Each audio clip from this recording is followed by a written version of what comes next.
let's welcome to the CJU stage, Scott GINSBERG.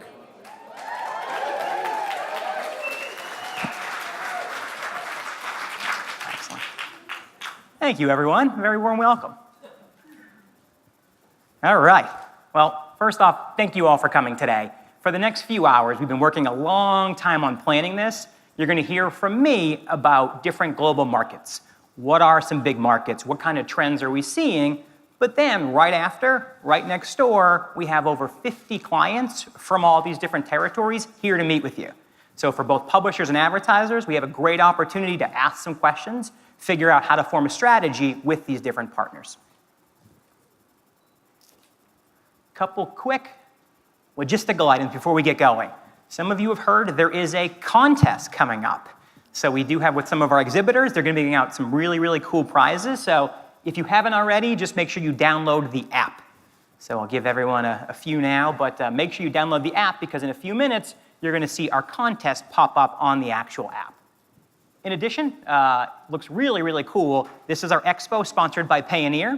So you'll have a chance, again, to kind of see all of our clients, but then we also have beers from all these different regions that you can taste as well. So it's 2 o'clock, and for some of you, it's 10 o'clock. So, hey, enjoy.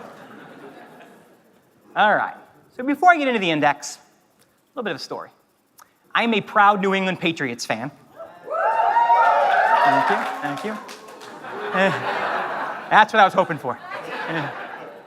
And so what we do in the cold months of April and March is we go to relive the memories of the Super Bowl, right? So I'm looking at all the nice things ESPN's saying about Tom Brady, the 5 rings, just why he's the greatest of all time, just really enjoying it and loving the experience.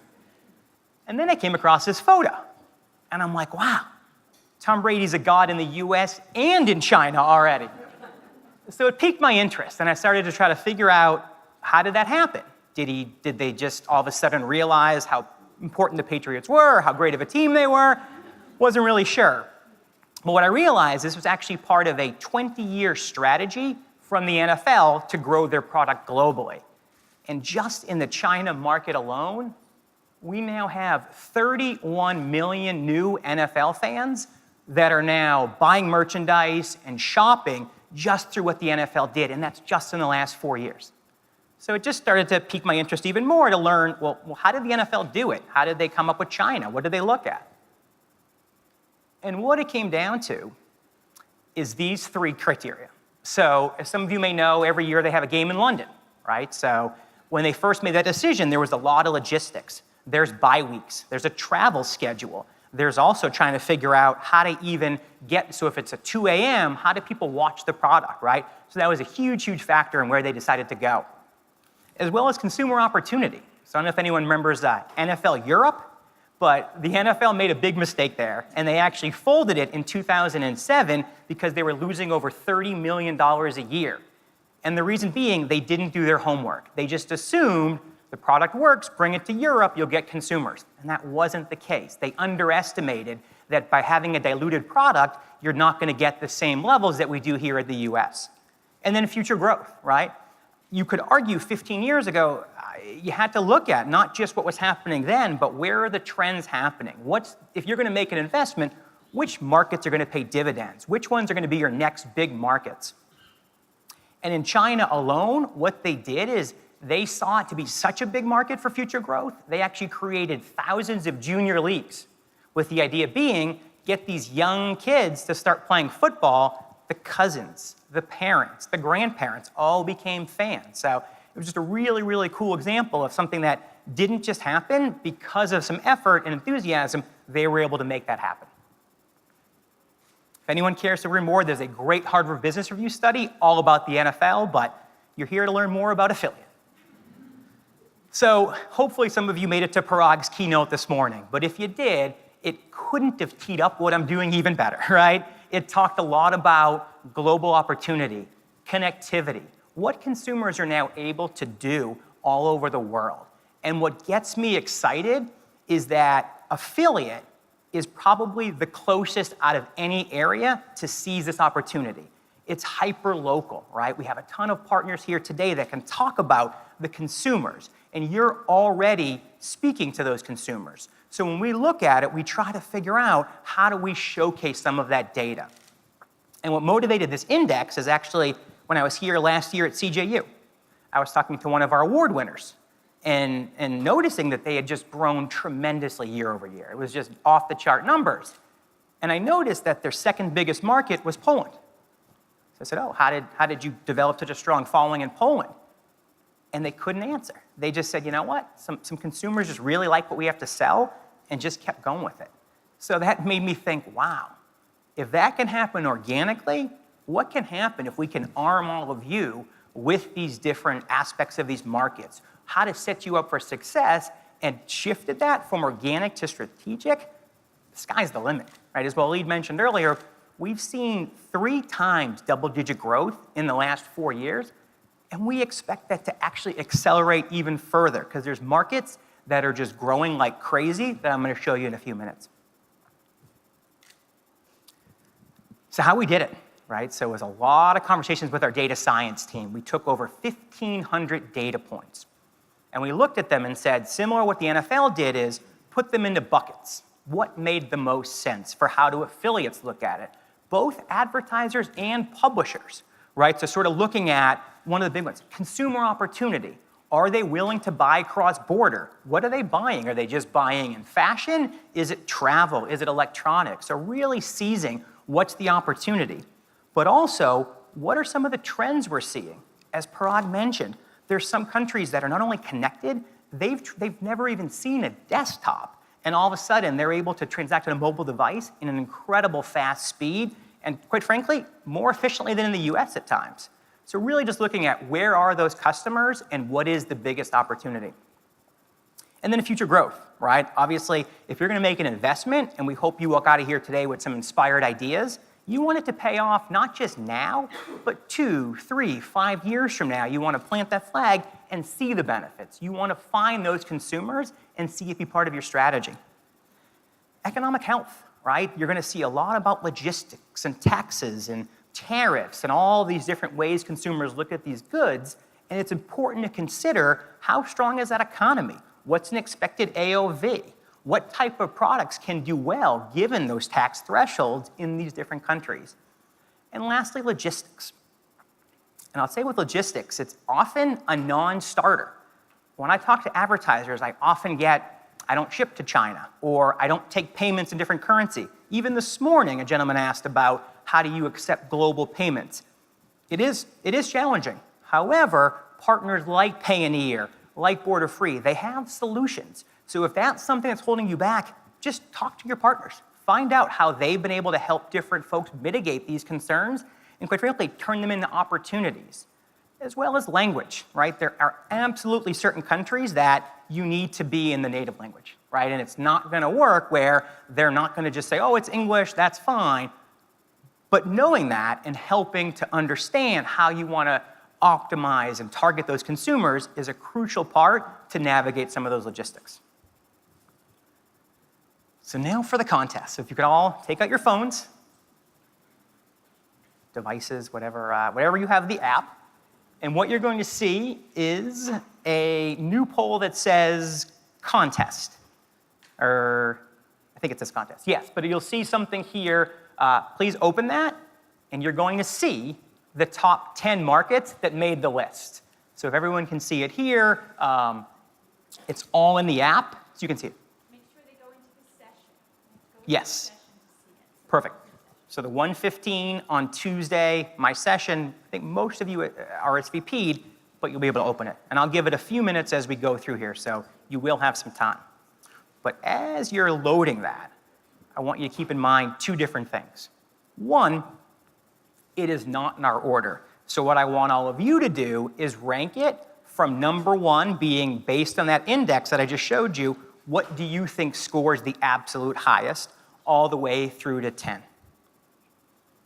And I will tell you, you might think it's easy. No one has cracked it yet. As our executive team tried it, I've had some clients try it, so it's kind of like horse racing meets bingo, right? Where you gotta just be very precise in how you get it. So, and the last sort of caveat is as you're going, just make sure you take a screen grab of the actual submission, because once you hit submit and put your name on it, you won't see it again, and I want you all to be able to follow along. And we have team members in the audience, so if anyone has a question, just feel free to raise your hand and someone can absolutely help you.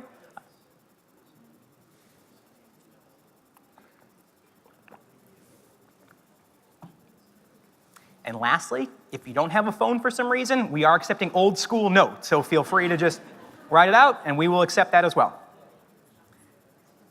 The screen grab, yes, but just make sure you take that screen grab as part of it.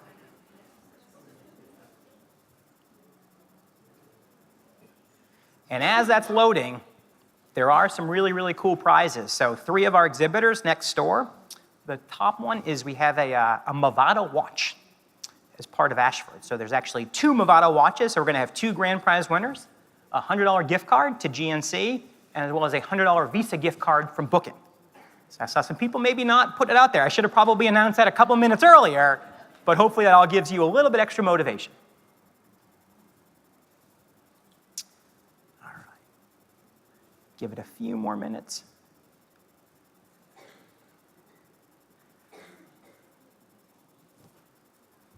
And CJ employees cannot win. So I see some of you trying, and no fake names. It is clients only.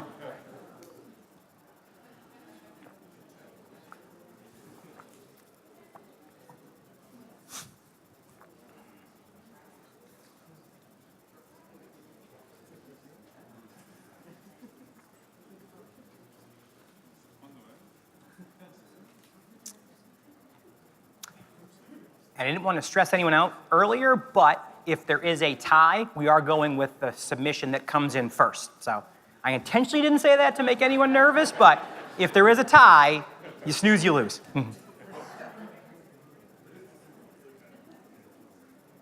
Anyone need more time? We're all looking pretty good. All right. We're going to lock it any second, because once I start, it's kind of gaming it, so. All right.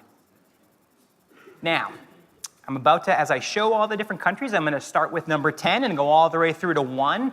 I just wanted to explain what you're going to be seeing in the next few slides. So for each country, you're going to be looking at all of those different quadrants I mentioned and our score. So we scored all the dimensions individually with a total up to 25. So 25 is the maximum we scored each of these different segments. And then on the bottom, you see the aggregate score. So obviously, it was the total that affected how you were ranked. And on the right, that's actually a real heat map of CJ click data. So if some of you heard Parag earlier that talked about the heat map in terms of looking at connectivity, this is actual affiliate-related CJ data of where consumers are located. So you're going to be able to really see in these different countries, where are the consumers coming from? Where are they pocketed? So it's just really interesting data. In case you get tired of hearing me, feel free to look on the screen. So wait till you see some other countries, you'll have that same question. All right, so let's get going. Number 10 is Brazil. Who had Brazil? See, already we've got a sure number of people. So Brazil, it's been a great market, and it is one that we consider to be the entry market into the LATAM territory, right? With a good presence in Brazil, you're able to cover Argentina and Mexico. And the only reason we scored it a little bit low is it's still, consumers are starting to get more comfortable purchasing online. They're starting to become more aware of the different trends that they see outside of the Brazil market. But future growth, they're already at 210 million individuals, and that's a population that's just growing tremendously. Now, what you're going to see in Brazil is we did score logistics a little bit low, right? But don't, again, let that dissuade you from even looking at it. Part of the reason is they have a 60% tax on goods. But if you're travel, that's different. So as you look at a market like Brazil, even shipping, yeah, there are some stories about how it's hard to ship. But again, we've got an amazing partner next door. Talk to them. Ask questions about your product, your brand. They will help you, and they'll tell you, if it's not going to work, it's not going to work. But I encourage you to at least have the conversation just to know what is the opportunity.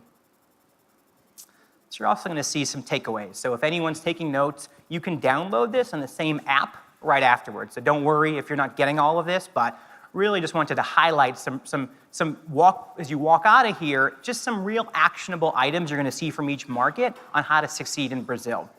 The one cool one that I thought here is, because it's still an economy that's, growing, it's something that if you have an installment option, like a layaway, very, very popular. Because then consumers can then, in different installments, obviously fund the different goods. So definitely something to keep in mind in a market like Brazil. Number 9, Japan. So again, Japan is the 4th strongest economy in the world. And it's been a very, very mature economy and doing very, very well. Why we scored it low is that less than 4% of Japanese consumers are opening a shopping cross-border. So you might think, well, that's small, but that's still over 10 million people that are willing to shop. And given the strength of the economy and given what we see, it's a great, great market. And we feel that that is a market that you do need a local presence. That's why logistics, you're going to see, scored a little bit lower. You do need to be in Japanese. You do need to have a functional currency that's comfortable in that market.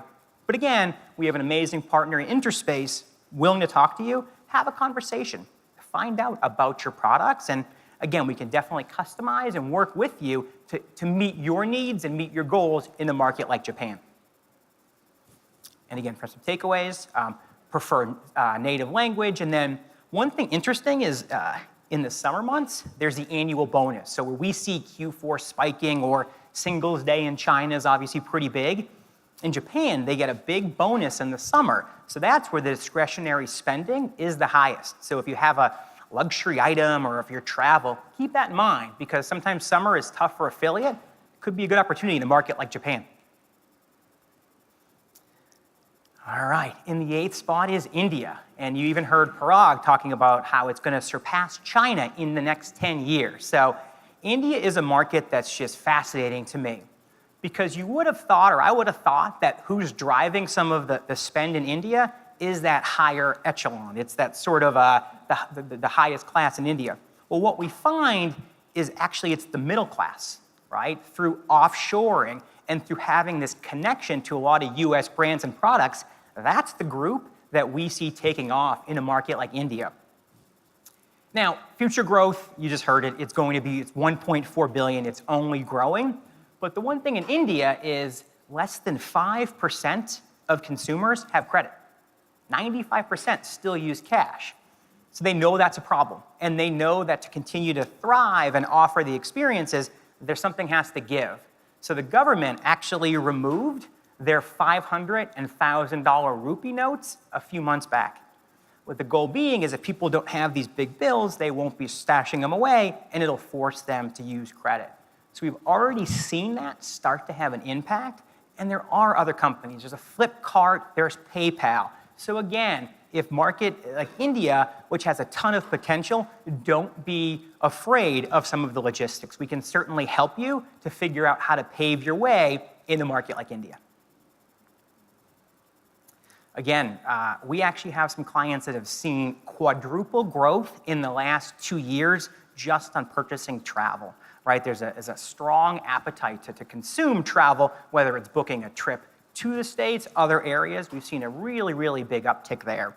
And again, because it's a very, very strong mobile audience, 94% prefer purchasing on apps over websites. So again, a lot of this growing middle class has only used apps. So again, if you have a mobile strategy, make sure that in a market like India, you do have an app and you do try to customize it for that experience. And lastly, English.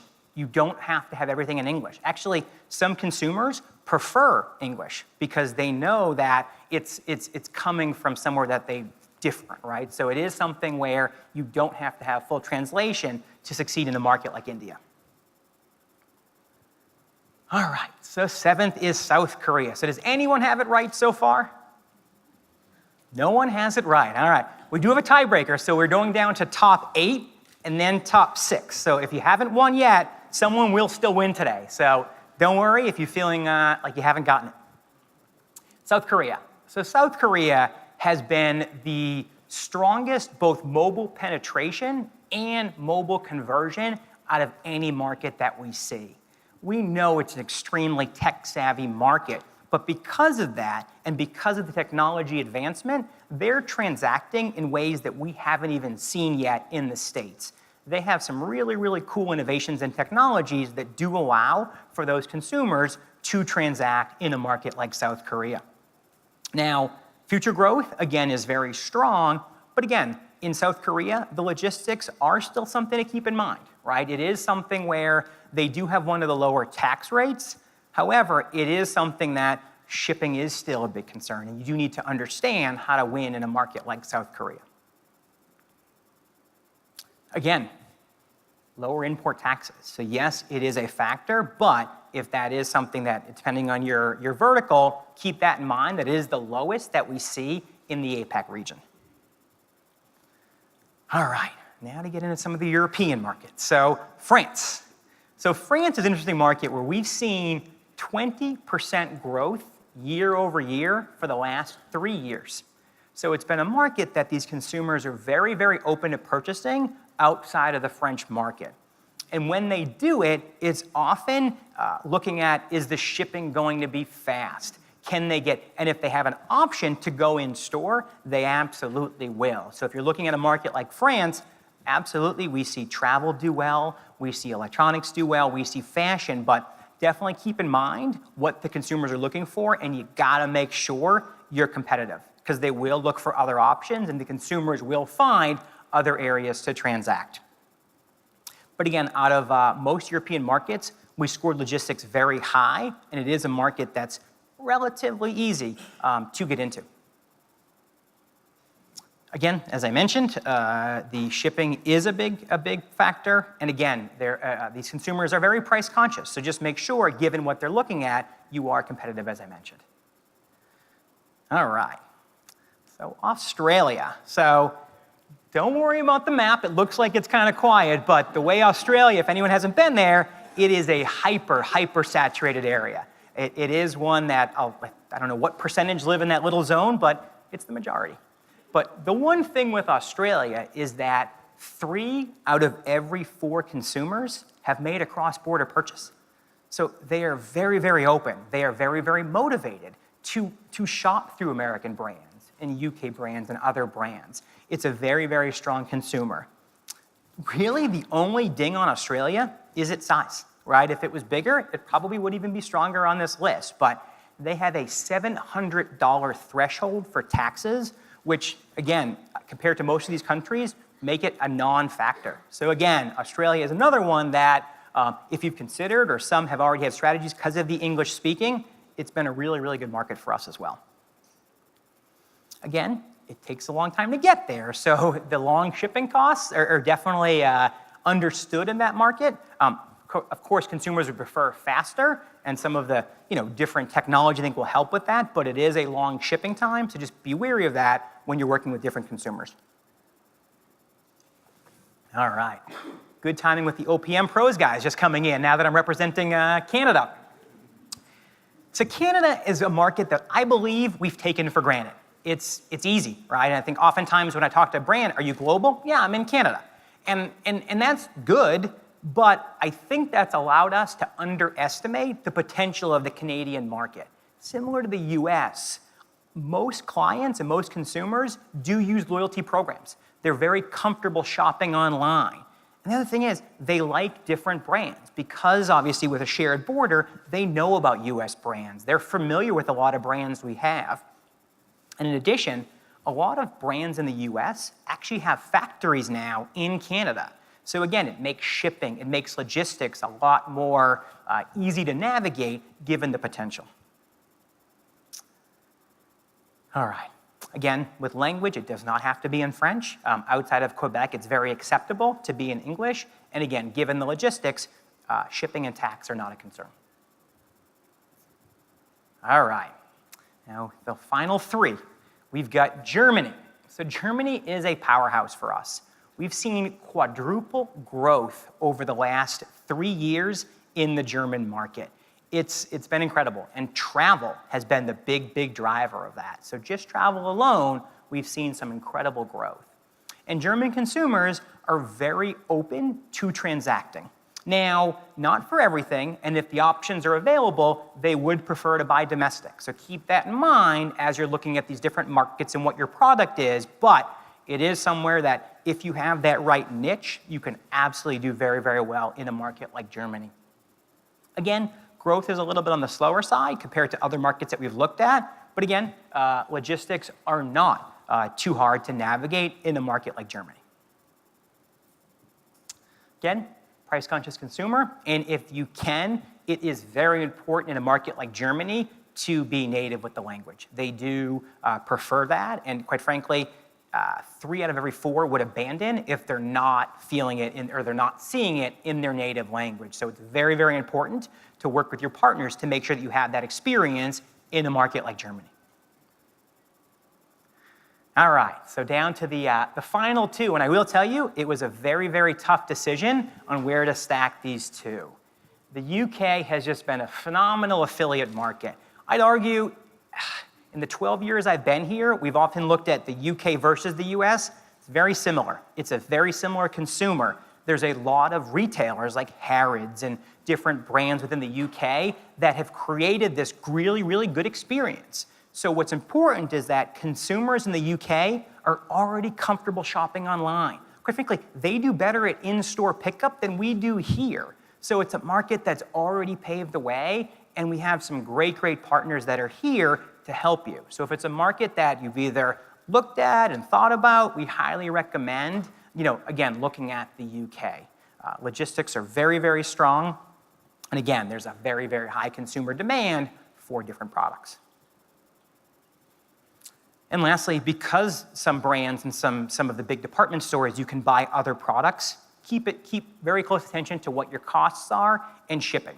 Because again, if the options are there, obviously they will take the shorter route or the lower price. So just make sure you're competitive in a market like the UK. All right, so no surprise, at least who had China in the #1 spot at least? Okay, all right, I figured the Tom Brady thing might have tipped me off a little bit, but all right, China, right? The strongest economy in the world right now. You've got an amazing number of consumers already transacting.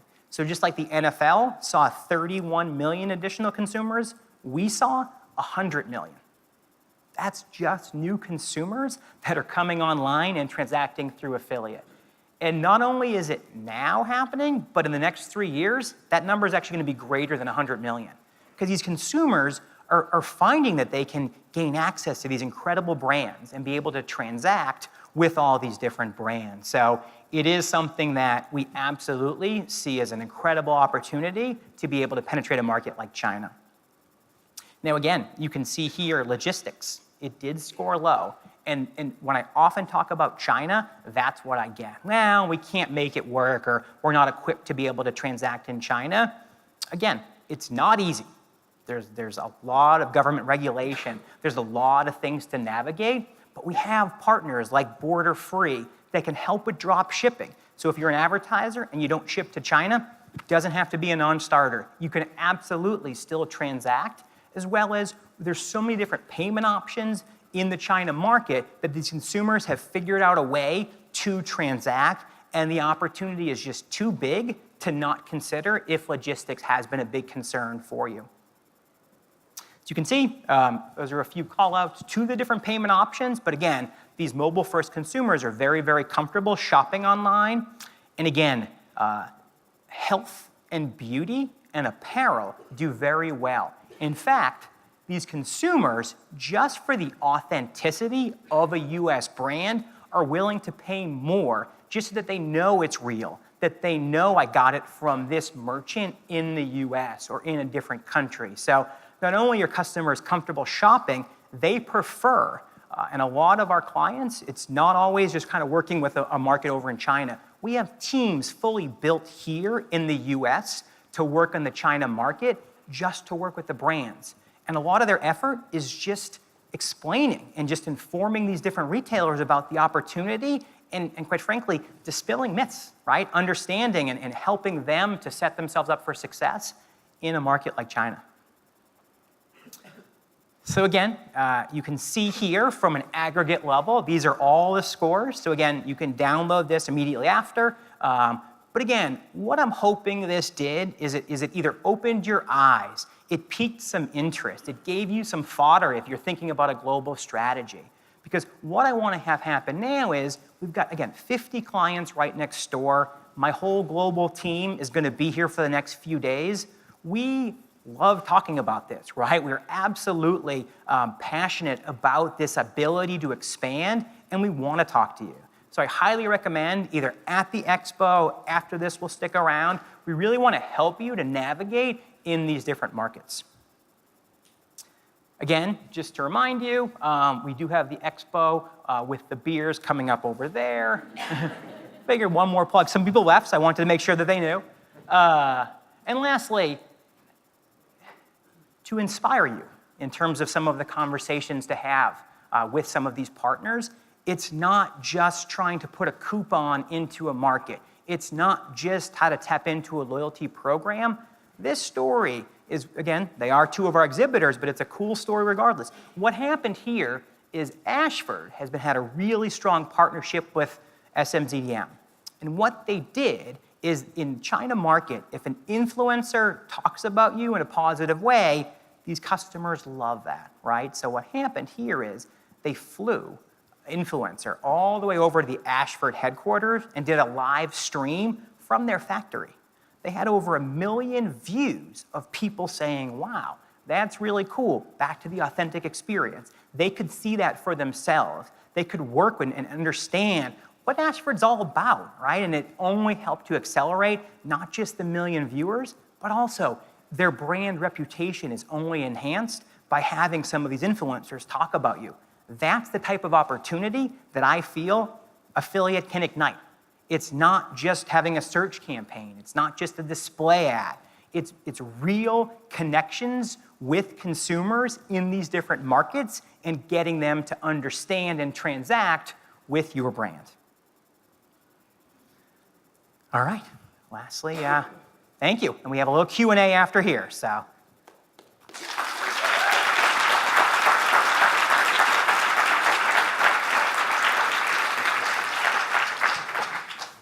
And if I could ask our exhibitors, if you guys want to go next door, we'll give you about a 5-minute buffer to all get set up, so feel free if you want to head out. But we do have 2 forms of Q&A. We've got both microphones as well as you could submit a question through the app. So we'll open it up to Q&A. If you go back to the app where you took the survey, there's a button there for Ask a Question. Someone did figure that out already, and I have a question here. What countries just missed making your top 10? What countries just missed? So it's a great question because we had to stop it at 10. We could have done 20. We could have done all the way to 30 given the opportunity. So really the ones that were on the bubble, we had Russia was right there. Even Mexico has a lot of opportunity given the shared border. Czech Republic has been a market that we've done really, really well in. Spills over to Poland, so we've had quite a few, and those are probably the 3 that, again, were right there and easily could be here next year as we bring this back, given their opportunity. And there's another question here about how you plan on keeping the index. Are you going to keep updating it, or what plans do you have for it? Yeah, so the survey's coming up next, so I would love to get some feedback on what parts of it were actionable, what you liked. We do plan on bringing this back every year with some new data and some new trends. So based on all the feedback, we'll refine it and enhance it however we need to. But we do expect to continue to show this and show the results, right? What I'm hoping is similar to that partner I mentioned earlier that had that 10% kind of organically, with a focus and a strategy, what could that be?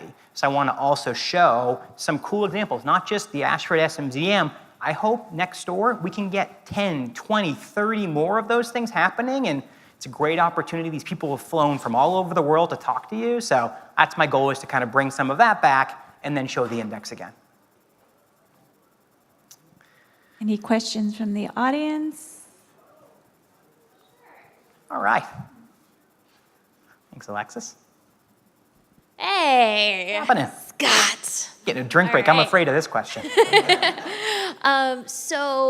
half of our business is global, for sure. And so one of the things that we're always looking to do is to figure out how to take the great insights that are available, like on the advertiser detail pages in CJ, where it has the breakout of, generally on average for this program, like what percentage of the business is coming from what countries, which is a good indicator for us about what's serviceable, what's going to work where. Like, that's awesome. But do you guys have any plans to include the serviceable regions?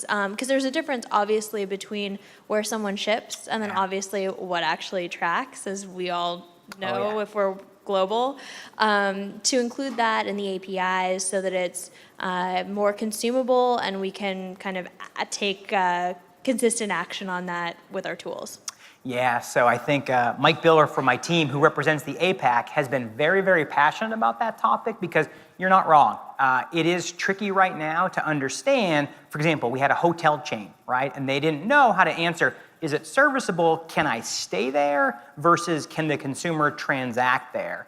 And it is tricky to understand. So to answer your question, what we're doing is trying to clean that up and make it in a way that you know exactly what's happening. Because as I mentioned, oftentimes when advertisers look at global, they determine what not to do or how to avoid sometimes. And they tell you, these are the markets because we don't want traffic from these other markets.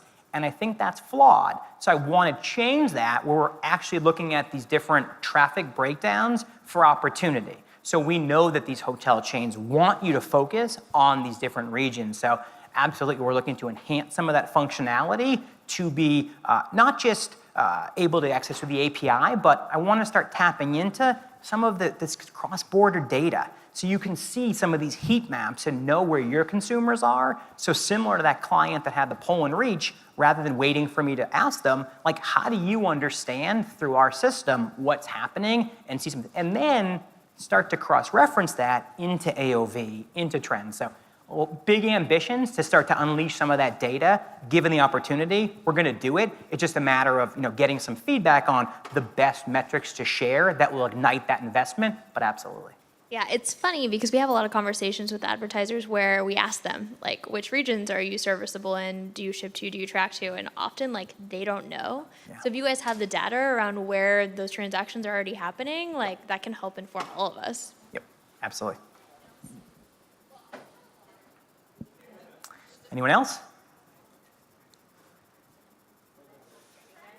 Please. This is redundant to one I submitted in the app, so you don't have to repeat it if someone got it. But can you speak more to the publisher landscape? Like, I'm on board with this. We've just launched for Sonos in a bunch of countries. We've got a new program just for Europe. It's cross-linked with our America, Canada, Australia. And I'm just on the hunt for, like, publishers in every region, and I've had a hard time figuring out what the publisher landscape is. I see the opportunity, but how do we figure out who the top publishers are in each region, and what are you guys doing as a network to bring more publishers on board? I've been bugging Kevin about a few that I've... No, and please continue to do that, because that's an important question. So you're absolutely right, and I think what lens we used to look at, up till about 3 years ago, when we used to look at global, the lens that or the feedback or the data we gave was, how many publishers do we have in South Korea? How many publishers do you have? I always got a question, and even in sales RFPs, that's the number one question. How many publishers do you have? And I actually think that's a flawed view, because it really matters what consumers do they reach. So when I was talking about China earlier, I was talking about how a lot of teams are located here. We actually see some phenomenal pockets of activity. There's some Middle Eastern publishers that do a ton of results in markets like Russia. Like, there's a lot of that. So to be honest, the publisher location isn't as appropriate or isn't as important as where are the consumers driving, which is what I wanted to show today. But what we've also done to answer the question is, so my team, and thankfully you're sitting in the front row, we've actually organized our pub dev managers based on regions. So just to mirror what you're going to see next door, Mike has the APAC, Kevin has EMEA, and Tim has the Americas. And their whole portfolios are now global publishers. So we're looking at how to not just get them on and get them excited about CJ, but also how to empower them and how to service them to see. So to answer your question, I would work with those guys, but just know that we've got a very proactive biz dev team. Again, we just signed partnerships with Brazil and Japan, just to help ignite that growth. So we are very, very open to winning here, and we want to be the #1 network for cross-border. Like that is, I'd argue we're already there. We want to continue that pace, and quite frankly, I believe global has the potential to blow everything else away, right? If brands start to get on board and publishers go from the accidental to the strategic, what could that do, right? All of a sudden, you're in the US, you got 160 million, 500 million new consumers you can access tomorrow. What is that going to do? So definitely talk to the teams, but just know that we'll continue to showcase with global newsletters who these partners are, but we're very ambitious and we're very motivated to grow these different markets. A few more questions have come in. So Sure. beyond Google, what are the major global search engines? Okay. Well,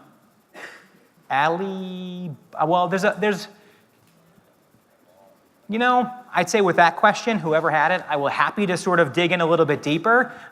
There's quite a few, but I mean, they're going to botch the name or botch exactly what it is. And again, I'm assuming the question is, okay, how do you then find consumers in these different markets is probably where that question is going. And again, we can help you to show best practices for, again, if you're a publisher that got motivated, the question is probably how do I then target consumers in these different countries? So again, Google has all the different lenses, but again, we can get you some more data on specifically which engines do well in these different, and again, talk to your partners. They're all local. They all use these search engines, so I'd highly recommend asking as well, and we can get some of that data. Great. There's a question about Japan specifically, about the 4% statistic that you mentioned, whether you know whether that is due to tradition or product availability. Again, I would highly recommend their advice, because I don't want to get this wrong, but I would say not product. I think that there's a strong desire to buy domestically if they can, right? They prefer it. And the Japanese market has been so strong that they have a lot of great brands. They have a lot of pioneering brands. So if a consumer has a choice, they will choose always to sort of shop locally. But that's the percentage that I think are looking for goods outside that will transact. And one final question about, do you see any opportunities within these audiences within the US, such as immigrants or expats?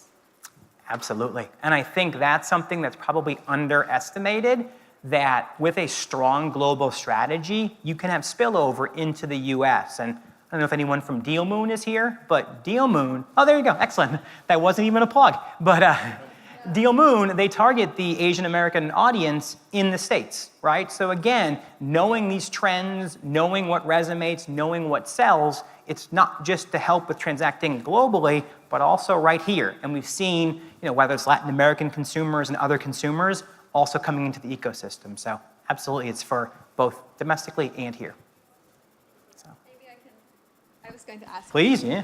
I was going to ask the same, we are opening Deal Moon UK, Australia, and we have Canada too, and we have 20 million followers on China. So I was going to ask, how do we get listed so that these people know that we have such international presence? Absolutely. Which I think it's underestimated. We didn't even know about the expo next door, so. Yeah.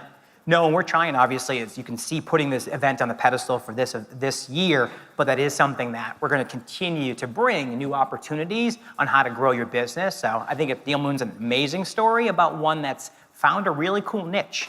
I don't know what percentage you guys have adoption, but Chinese-based Americans that come to the US, it's a ridiculous number that they not only are they here, but a lot of college students are opening up credit cards. They're very willing to shop. So a lot of these trends are absolutely something that we've seen coming domestically too. So it's a great point. Cool. All right. I think that is it. So I appreciate all of your time, and we'll have some fun next door. Thank you.